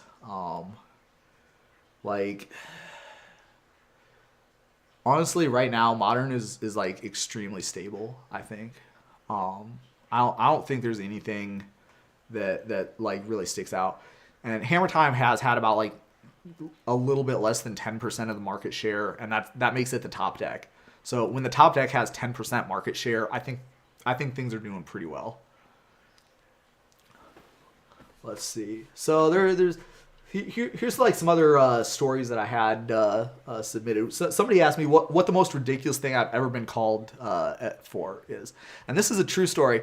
I apologize in advance if you're the person from this story, but like this really is like the most ridiculous one. So I had a player call for a judge, and they're like, "Judge, my opponent has Gideon emblem. It's like Gideon of the Trials emblem." And they have Gideon, and they're about to draw for turn, but they have no cards in their library. Did they lose? And I'm like, because this sort of thing happens like as a judge a fair amount. Like someone will ask you a question and like the answer will seem like it's obvious, but like you'll be missing something, right? So that's what I thought it was. I was like, am I missing something here? Like, of course he doesn't lose, right? Like it says right on the card that he can't lose. So I'm like, why? Why would he not be able to keep playing here? He's like, well, he's about to draw a card for the turn. And, you lose when you draw from an empty library. And I'm like, yeah, but if you look at the emblem here, it says he can't lose if he has Gideon. And he has a Gideon. So therefore, he does not lose. And the player, looks at me all skeptical. He's like, I'd like to appeal that ruling. So I'm like, yeah, okay. So I walked over. I got the head judge. I was like explaining the situation to him, and even among the judge community, right? Like I'm pretty well known for my like rules knowledge, and in fact, it's like not unheard of that somebody like has a ruling and I tell them what the answer is and it's the right answer, and the head judge is like, okay, so Dave, I don't know how this works. Is that the way it works? And I was like, yeah, that's how it works. What I said is right. So like, the head judge is, expecting something like that to go on, right? So I tell him the situation and I'm like, yeah, I have an appeal. And he's like, okay, what's going on? And I tell him like, okay, this is going to be a really tricky one. You ready for it? And he's like, oh, damn, this is going to be tough. So I tell him the situation. He's like, wait, you're kidding me, right? And I'm like, no, that's the ruling. He's like, so what did you say? And I'm like, I told him that because the Gideon emblem is there, he doesn't lose. And he's like, yeah, that's right. And I'm like, I know it's right. So then the head judge has to come over, explain to him exactly the same thing as me. And like, I have no idea. Like, honestly, I have no idea, like, what this guy was thinking other than it would be really cool for my game win percentage if the guy lost the game here. Because, like, I have no idea what like, reasoning he would have for thinking that the guy would lose the game. But, that's what it is. So, yeah, that is, in my opinion, the most ridiculous thing I've ever been called for. Let's see. What do I think about the upcoming Commander decks? Only fan service or maybe a whole set? Honestly, it's not for me. But like, I don't know Wizards market well enough to know whether I think it's like a good move for the company as a whole. I know the Smash player that invented so Wobbles the Phoenix. That's actually kind of cool. Yeah, there's wobbling is very controversial. There's a player in my area that's IC's main, and they're obviously in favor of it. But at the same time, they're like, yeah, this is kind of dumb how easy it is to get a stock off someone. Have I ever caught someone cheating? Yeah. So 9 times out of 10, when you catch someone cheating, what they're doing is like they break the rule accidentally, and then they try and cover it up, and like. So if you're a Magic player, don't cover it up. Please don't cover it up, because breaking the rule, it's bad, but like if you get caught covering it up, it's a DQ, right? Like nobody's going to believe that you didn't think it was okay. Nobody's going to believe that you thought it would be okay to like, take a card in your hand and put it back on top of your deck while your opponent wasn't looking because you realized that you drew an extra card, right? Like, we get it. Accidents happen. But, like, if you get caught doing something like that, there's not really anything that you can do as a judge other than DQ them. So that's the real, in my experience, that's what most cheating is. And that's, like, pretty much all the cheating situations that I've got familiar with. Favorite mechanic in the last 10 sets or so? I'm gonna assume that we can't just like say cycling, because cycling's like probably my favorite mechanic in Magic. Let's take a look what we got here. Landfall,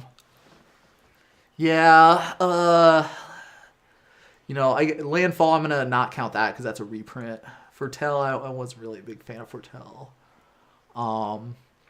Commander is definitely not. I really don't like the split cards from Eldraine. And by split cards, I mean the adventure cards, which could have been split cards, but they weren't for some reason. Yeah, I don't know. I probably actually I don't like double face cards either. I really don't like the modal double face cards for the same reason. I feel like if they were gonna do those, they could have just done split cards, and it would have been like easier. But that being said, I think like my favorite one out of the last like several sets has been like the lands where like if you play it on the front face, it's a forest, or if you play it on the back face, it's an island. Those are like probably my favorite like mechanic that they've had. Spectacle, okay, Spectacle is a good one. That's fine. Let's see, favorite Magic artwork. Okay, so that's a good one. Probably, Jace the Mind Sculptor is one of my favorite ones. This is like such an iconic like pose, I think. So I really think that that one sticks out to me. A lot of the artworks that are like my favorite artworks, I'm kind of biased because like the card that it's on is a good card, or a card that I have like positive experiences playing. So I'm trying to like take that out of the equation as much as I can and like focus solely on like which artworks I've actually liked. But it is like harder because like even cards like a lot of basic land artworks are actually like objectively really impressive. But like most people don't look twice at them because it's a basic land. So it's like, let me get my like 5 forests and get my 12 mountains, and then we'll shuffle them up. Like nobody's like actually looking at the basic land artworks. So I feel like probably one of those could be 8th edition Forest by John Avon was one of them, certainly. But again, I have like positive experiences with that because shortly after that card, that was one of the cards that I got signed by John Avon when he went to Indianapolis for his first trip to the U.S. in a very, very, very long time, maybe ever. And his first trip to the U.S. until like a decade-ish later. So like another memory that I have from my very early Magic career. When you think about like the original oil paintings of Magic selling for thousands of dollars, you might say it's insane, but at the same time, if you think about like how much like normal paintings cost, or like if you think about it in terms of like the amount of time that it would take to paint a painting, especially at the size that those things typically end up being, it makes a little bit more sense. So obviously not something that I would do unless I had a lot more thousands of dollars than I have now. Maybe if the channel takes off and we could, but certainly not something that I would be able to spend that kind of money on, but certainly also something that I would not fault somebody else for spending that kind of money on. Do I have go-to basic land arts for my deck? Yes, indeed. Everybody turn your attention away from the screen now. Might be able to show you some. All right, so here it is. This is the basic island that Judge Dave plays in like 90-ish% of his decks. Unlimited. Unlimited basic lands. And that's across the board is like unlimited basic lands. So I have like two things that I want them to all match. is one thing. So I will like go through and I'll find if the deck has like 10 basic lands, they will be 10 matching basic lands. And I have a bunch of unlimited basic lands, so getting them all to match is not a big problem. But I also do like the white borders specifically for the basic lands, because like with fetch lands, it makes them easier to find in your deck. So I think that objectively white borders are better for basic lands for that reason, at least in formats where there's fetch lands. And then like even in formats where there isn't fetch lands, I still like the white border ones because they're like more familiar to me. So yeah, the eighth edition ones is kind of like a close second because that's like from when I like started playing Magic. But Unlimited is my favorite because that's the first white border ones. And I like how it says tap like all spelled out as the word tap there. Do I still study Magic? Yeah, of course. Like a place where to find questions with odd interactions. Yeah. So I for sure do. Like the comment section in my videos has actually been insane for that. Getting to like have people feed me the cool interactions. all the time. Also, cranial insertion is another great example. I plugged them a short while ago in one of my videos, and I really do like them. Fun fact, cranial insertion has been running for a long time. They've been writing weekly column for, gosh, it's got to be over a decade by now. That's where I learned a lot of the stuff when I was first being involved in Magic. So it's a very long running column, and it's been consistently high quality for the entire time that I've been following it. Most valuable card that I own. Yeah, I have a Tabernacle. That's probably the most valuable one.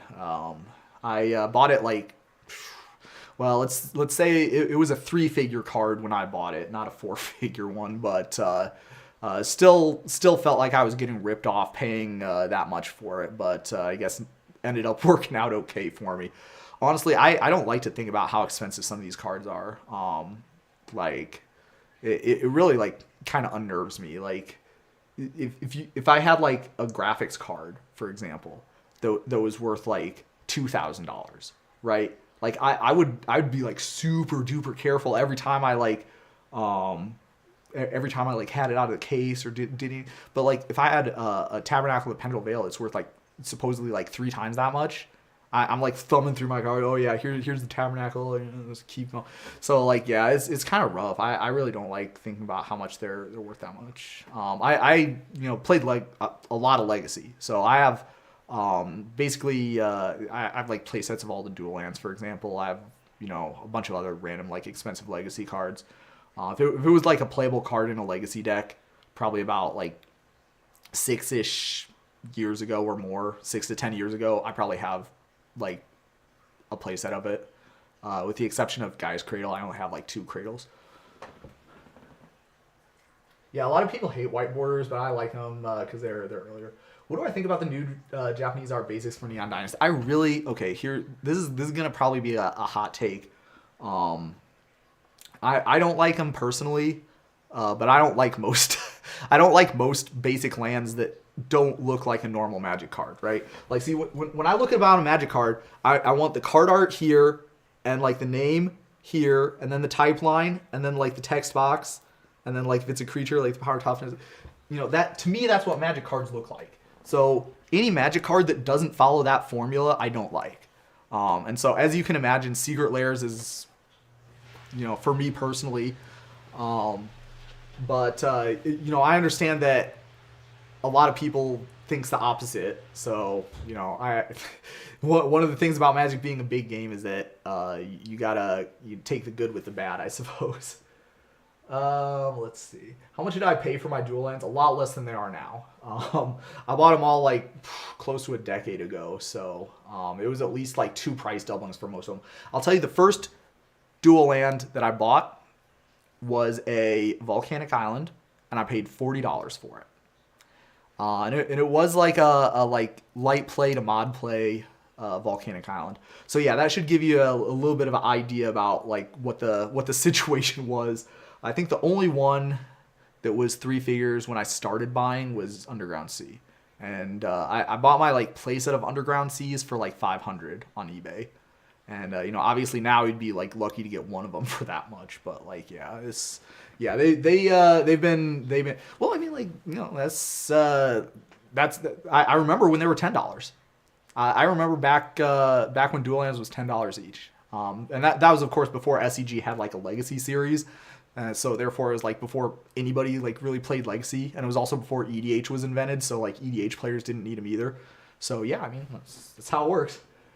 Do I have a Chalice of the Void on my desk at all times? No, I use this same desk for making Magic decks. So I have a stack of random Magic staples that I like pulled out and put in decks from when I was deck building. So that's it. English Tabernacle. Yeah, I'm a straight baller. You better believe. What deck do I currently play in Legacy? If there was a Legacy tournament tomorrow, I'd be playing Show and Tell, Sneak and Show deck, and that's probably because I could play it at like the highest level out of like most of the Legacy decks, with like six to 8 hours worth of practice.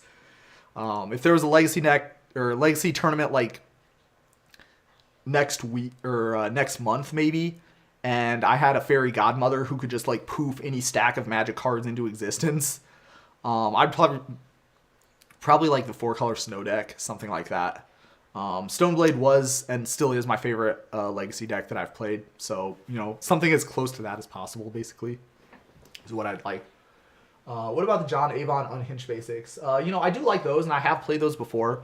I have one of each signed that I got at GP New Jersey several years ago. And so those ones do have kind of a special place in my heart. Again, they have like the same like white border thing where they're easy to find in your deck. But at the same time, they're not like as emotional connection as the white border ones from Unlimited.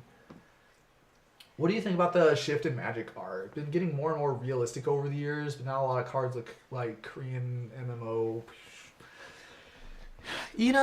I'm not really sure about that. Whether it's like just because of like the most recent sets that we've had kind of lend themselves to that sort of an art style, or whether it's a real shift. I'm not really sure, but I don't have any like real specific strong opinions on Magic art and how it's been going the last short amount of time. Opinions on the reserve list. I would light every dual land I own on fire if Wizards, if that would convince Wizards to reprint them. Honestly, and that is a fact. That is someone who owns or a playset of every dual land. I would rip them all up if Wizards committed to making them as affordable as shock lands or even fetch lands. Because when I bought Legacy cards, I'm not a speculator. I'm a player. I do not have this like weird thing where I'm confusing Magic the Gathering cards with investment vehicles. So when I bought those cards, I bought them with the understanding that I would be able to play Magic the Gathering against other people using those cards. Right? Like imagine if you bought a Super Smash Bros. Melee controller for $100 and it's a ripoff because it costs $100 for something that like when it was new it cost like $20 to $30, but you still spent that money on it because you love this game and you want to play this game, and that's a tool that you need in order to play this game. But here's the problem.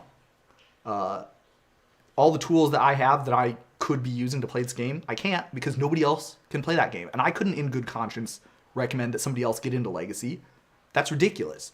You're going to spend like how many thousands of dollars on a deck that you're going to play in a Magic tournament maybe once a year? Maybe?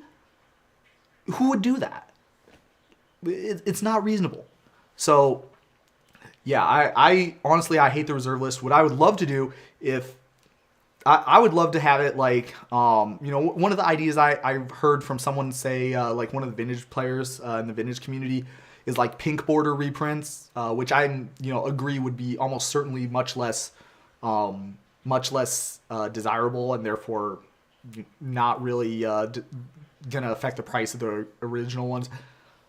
If I like inherited control of Wizards of the Coast tomorrow, we would have a checklist card, and the checklist card would be Underground Sea, Volcanic Island, Tundra. One of all the dual lands, and you check the box, and that's what the card becomes. And you don't need to own a real one in order for that to be true. You can just play the checklist cards, and I think that's a fair, reasonable one. Favorite Force of Will art, the original one, because that's the only Force of Will art for a large percentage of the time that I played Magic. When I started stacking the booster boxes behind you, was there any reason you chose the ones that you did? I went in order. Maybe not in order of like when the sets came out, but in order of when I got them. Have I ever spotted a counterfeit card in deck checks? Yes, but it was like an obvious one. It was like a one that someone had in there from playtesting and they like forgot to take out or something like that. Not really someone trying to. Honestly, counterfeits are like insanely good right now. You really need to be like a professional card grader or something to be able to spot the difference between the like top level counterfeits and the real ones nowadays. It's extremely difficult to do in a Magic tournament setting or in a deck check setting.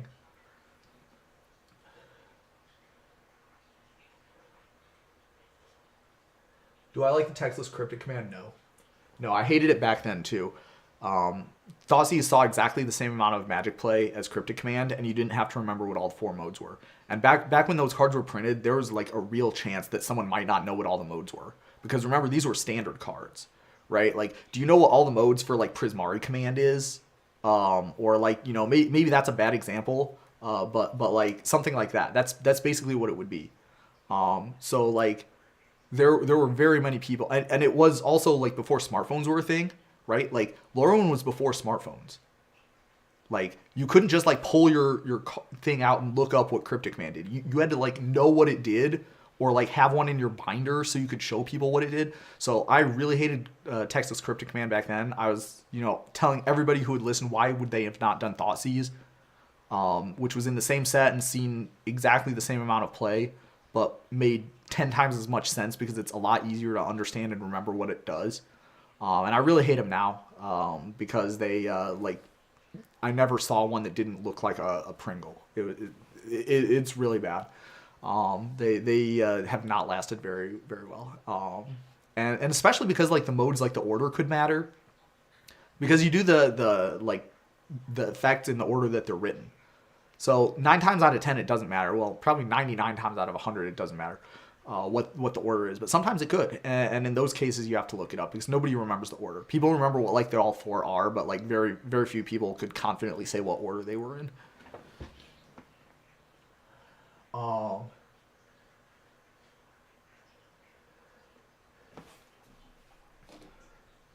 So let's see. There was a couple of people who asked like, do I play Judge Tower on the thing? And like honestly, I'm not really. So like back when I first got interested or first got exposed to Judge Tower, it was let's see. I think it was one of the French judges that introduced it to me, and they called it as soon.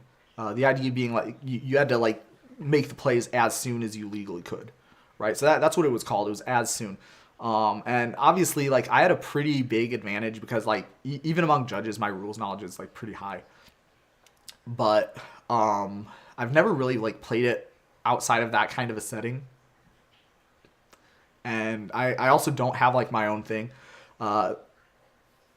Advice for making a Judge Tower though is no basic lands. So like for me personally, my philosophy is that good rules questions should come from like understanding the rules on a high level or a deep level or a wide level, and not from like being able to keep track of as much stuff as possible. And I feel like the like whole format of Judge Tower basically skews towards being able to keep track of as much stuff as possible. So I kind of don't like it as a like teaching tool from that aspect of it.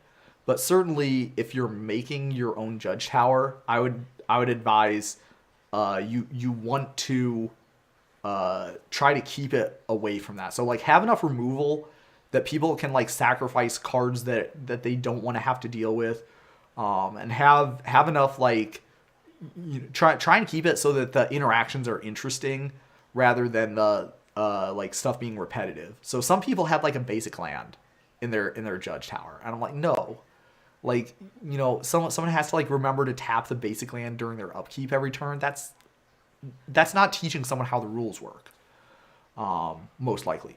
So yeah, that's kind of my thoughts on that. I would like Moto a lot better if it was a subscription. Okay, I would like Moto a lot better if it was free to play. Like, have you ever noticed that every other, not most of them, every other trading card game that bills itself as an esport is free to play? I wonder why that is. So I feel like that's something that Magic could easily do, and that's what I think they should do. Maybe for tournaments you have to like pay extra or some nonsense like that. But honestly, subscription would be the next best thing, which I don't agree with. But I wouldn't complain too much about it. But the system they have now is just atrocious.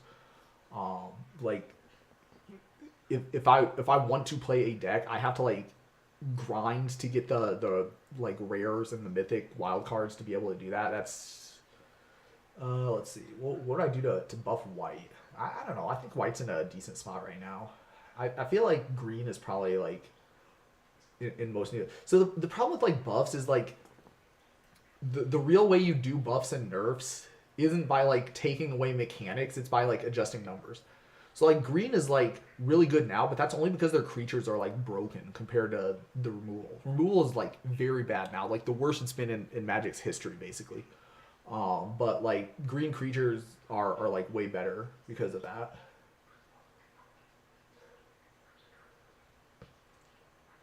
Oh wow. Yeah, I didn't even realize this, but apparently in Yu-Gi-Oh there's like some cards that are only in foil. Like those stupid um like take an extra turn cards. You guys know what I'm talking about. The take an extra turn, shuffle it into your library card, Nexus of Fate.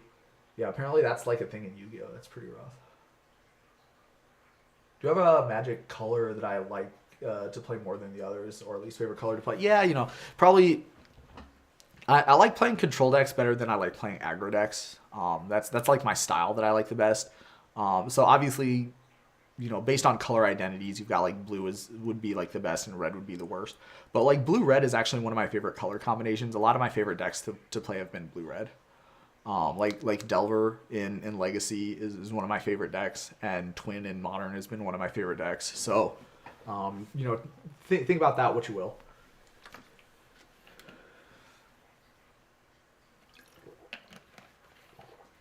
Do I consider Kodama's Reach and those effects tutoring? Not really. Not unless basic lands are something that like is hard to come by in whatever format it is.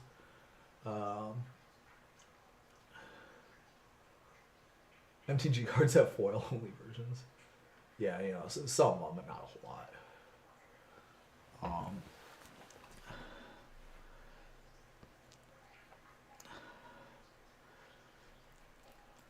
Now, there was one other kind of question that I thought was like a little bit interesting. If I could planeswalk to a plane, which one would it be? I thought that this was a really interesting question.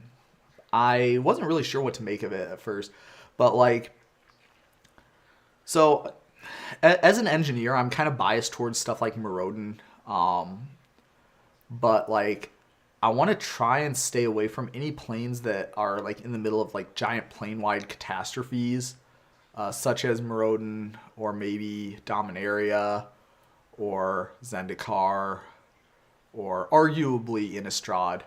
Maybe Kaladesh. If I could planeswalk to a Kaladesh, that could be a good one. Do I listen to JudgeCast? No, but I know the people who are involved in making JudgeCast, and I have heard good things about the product that they put out. So I would not be able to recommend it based on my own experience with that podcast. But if you are interested in a Magic podcast centered around like rules and policy kind of stuff, and you like judging for the win, I feel like that's probably one of your best bets. What set am I most excited for in 2022? Okay, so this is a fact. I mentioned before that I started playing in Darksteel. And so Kamigawa was the first like complete block that I played for, and it was extremely unpopular. Because if you remember from Maraudon block, you had affinity for artifacts, and that's what standard was. So there was hardly any Kamigawa cards in standard tournaments. There was like maybe like one or two, and that's not an exaggeration. There was like one or two like per set was standard viable, and like not standard playable, standard viable, right? So the Kamigawa block was extremely unpopular for that reason, and so as a result, Magic's play race and plus like the Kamigawa like set in general, the original block was like extremely like the opposite of power crept. It was like anti power crept, very very low power level across the board. But anyway. The point I was going with is everybody thought we were never going to see Kamigawa again. Never. And that was just like the end of it. It was like, we tried, didn't work, see you later or not. So I'm actually very excited to be returning to Kamigawa. I never thought I would see it happen. And I think probably most of the people who played in Kamigawa era also thought the same thing.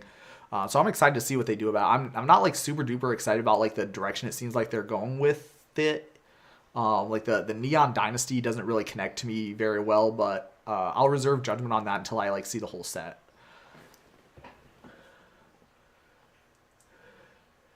Any card pronunciation you think that everybody is wrong about? Here's the thing. I've been called out on Mirodin before. Here's my hot take on that. Mirodin is a made-up magic word. So whatever way you want to pronounce it, as long as it like makes sense. English is a rough language as far as pronunciation goes. You don't have like diacriticals or accent marks to help you know which way you want to go. But for me, I think mirroring and Mirodin, both are that's the word that I have in my mind. Mirodin is what a lot of people say, but even I'm not consistent every time I say it. So that's kind of what I think. As long as or as far as other stuff goes, I'm kind of like notorious among my friend group for like intentionally pronouncing card names wrong, and I have to like really try hard not to do it when I'm doing daily rulings, because I'll like in my head I'll like have a nickname for some card, and that's what the nickname for the card is. Like for example, Charnel Horde Worm, I'll always say Channel Horde Worm in my head, and people will like they'll call me out for saying the wrong name, but like that's what it is in my head. Yes, they did change the legend rule in original Kamigawa.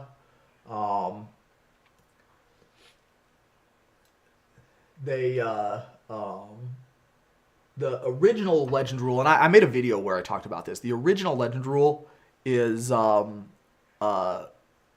if I control a legendary permanent and then you play that same legendary permanent, like a card with the same name, then your one dies and mine stays in play. And that's what the original legend rule was. And so there was like a standard format in, I want to say Prophecy block standard, somewhere in that neighborhood, where that was really bad because there was this one card, it was called Lin Civi Defiant Hero, and basically like the mirror match, and this was like the best deck in standard at the time. So like the mirror match was more or less determined based on who got a Lin Civi out first, because there was no good enough removal to play to get rid of it. And if I got mine out first, that was like basically I got to draw an extra card every turn. So they changed the legend rule in Kamigawa so that if I have a legendary permanent and then you play that same legendary permanent, then both of them die. And you might realize that's still not the same legend rule that we have. I think 10th edition M10, somewhere in that neighborhood, is when they change it to the current one. Yeah, it's kind of funny how that worked out. But yeah, they did change that there. Yeah, people drafted Jit. Jit was very like, first of all, any limited deck that had Jit in it was just like outrageously good. If you think about like how good that card is in like a constructed format that's like based around creature combat, and then you like put into the equation the fact that like people aren't going to have artifact removal for it. Like Hearth Kami was literally like a playable card in Kamigawa block limited, just because you knew that if you got to the top tables, there was a very real chance that someone had a Jit, because that's literally all it would take. Like if you played in Umezawa's Jit and like untapped with it, you probably were going to win that game. That's how like game breaking that card was. It was very good. Yeah, technically there was another original legend rule back in the legend set. Yeah, I do believe you're correct about that. Favorite creature type, human.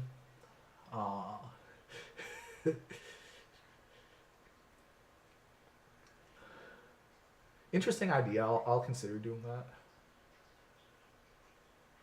What'd you end up doing to fix my background warping?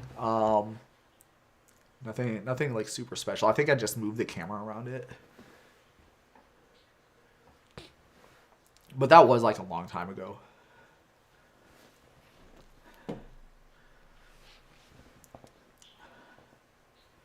Yeah, humans, it's kind of funny because humans wasn't really like a creature type, like one of the original creature types. one of the things I like about humans is that it got introduced during my tenure as a Magic player, so I'm kind of like biased towards it in that way. Um, but again, like I mentioned before, I'm not like super connected with any of the like fantasy style tropes. So in that regard, I'm not like really drawn towards like dragons or angels or like goblins or something like that. A lot of people ask like if I was going to be a magic card, what would it look like? And I'm like, well, it would probably be like a 1/1 human creature. I'm not really creative that way. Favorite state-based action, World Rule. Delver is a human. Not after it transforms, unfortunately, but it is a wizard, and wizards could come up. Wizards would be my favorite creature type to be. If I got to like become a creature of any creature type, that's another question that someone asked me once. So that's another kind of like wacky fun one. But like humans the deck, I played humans the deck back when that was a modern deck, but unfortunately the humans deck is not really real anymore. Favorite converted mana cost. Wait, are we saying converted mana cost or mana cost? Converted mana cost. Probably 0. 0's got a lot of really intriguing options.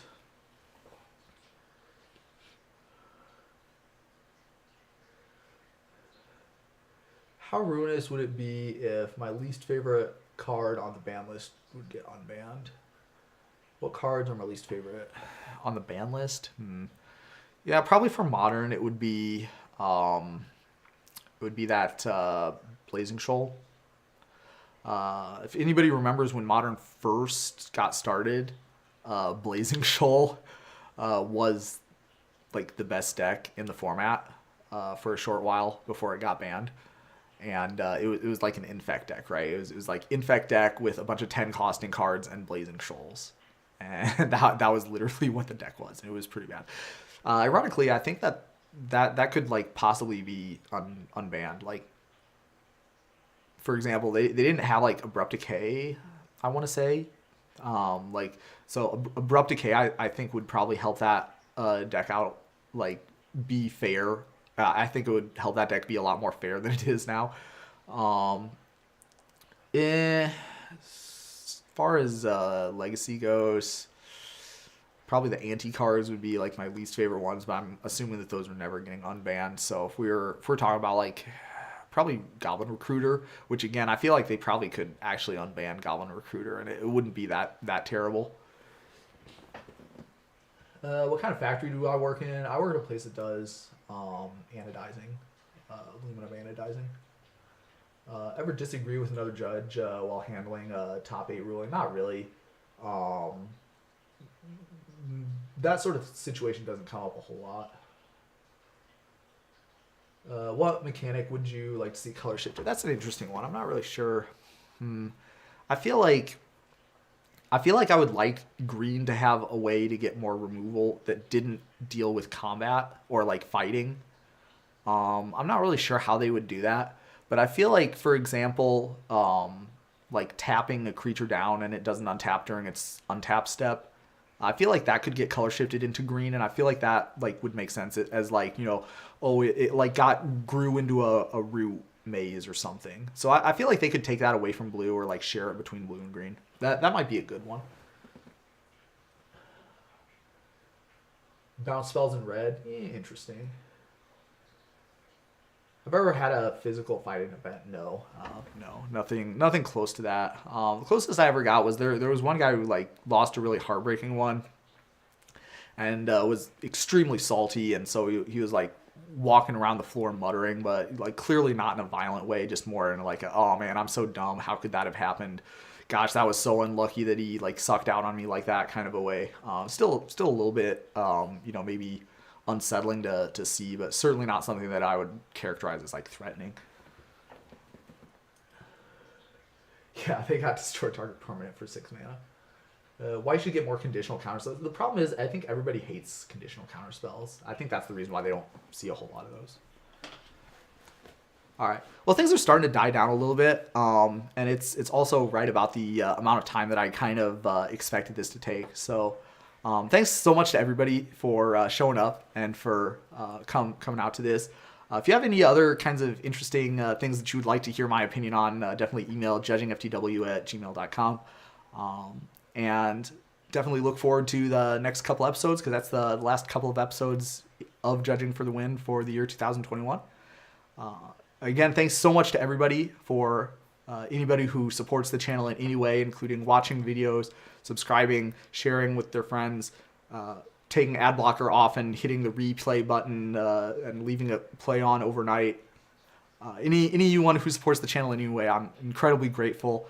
And I'm incredibly grateful to anybody who wrote nice comments about Judging for the Win in the comments here and in the original comments section of the post that I had put out.